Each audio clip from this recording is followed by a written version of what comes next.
Mother and child. I stare at my mother, who steps closer to take a better look at me. "You can hear me?" I ask. "Be careful," says Santa as he strokes his beard. My mother starts to circle me. "You do look different than I expected you would." "What do you mean?" Santa explains. "She's used to seeing you as a child." I feel self-conscious and move my arms in front of my gut. "You're older than me now."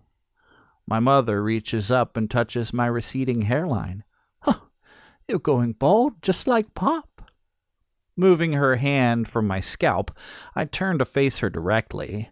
"Okay, you don't have to point out every wrinkle, Mom." She leans in close. "No, you look good. You're still very handsome." "So? What have you done with your life, son? Do you have any kids?" I nod. "A son, Noah, and a daughter on the way." "Still married?"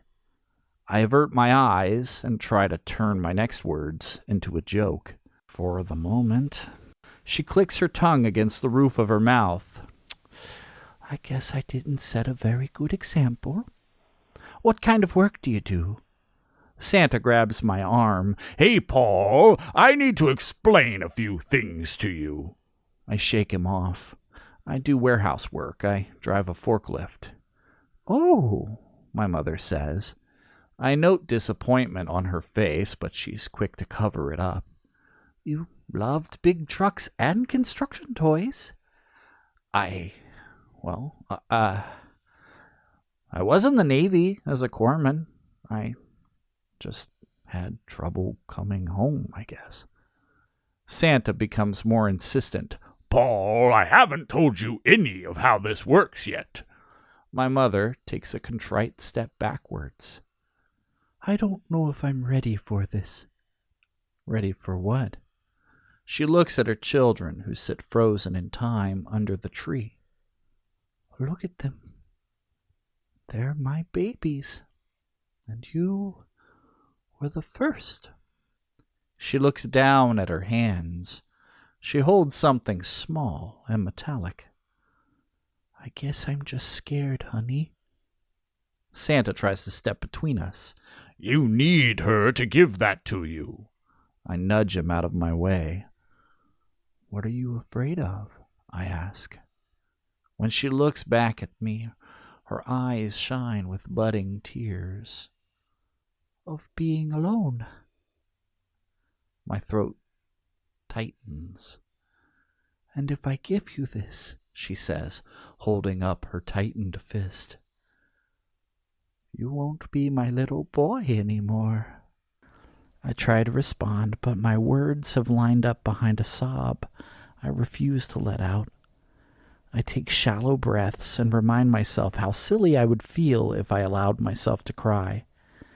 My mother wipes away her own tears, just as she has her entire life. "I'll give it to you," she says. "I won't be selfish." She steps forward, presses the small object she was holding into my palm, and gives me a hug. I hug her back, distracting my mind to keep my composure. She kisses me on the cheek and whispers into my ear, "I love you."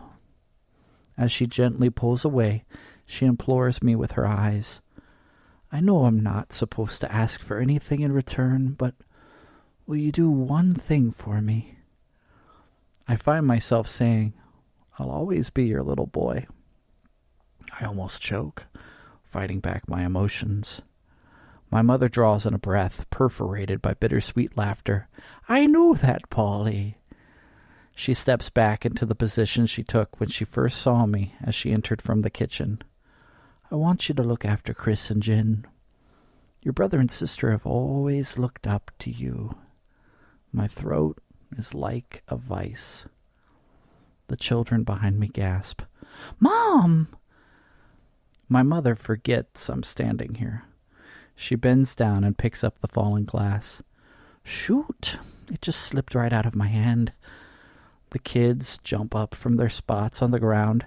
Jen comments, You look like you just saw a ghost, Mommy. They go to work, helping their mother clean up the spilt juice. Little Chris says, Don't worry about this, Mom. We'll get it. Yeah, says Jen. You go sit down on the couch and pick out a movie. Or, 11-year-old me says, you could play some carols. The others leap with enthusiasm. Yeah, let's sing Jingle Bells. My mother takes another look at the stain on the floor, stands, and starts toward the heirloom piano. You know what I just realized? She asks everyone in the room. What? We all reply. I've got some pretty great kids.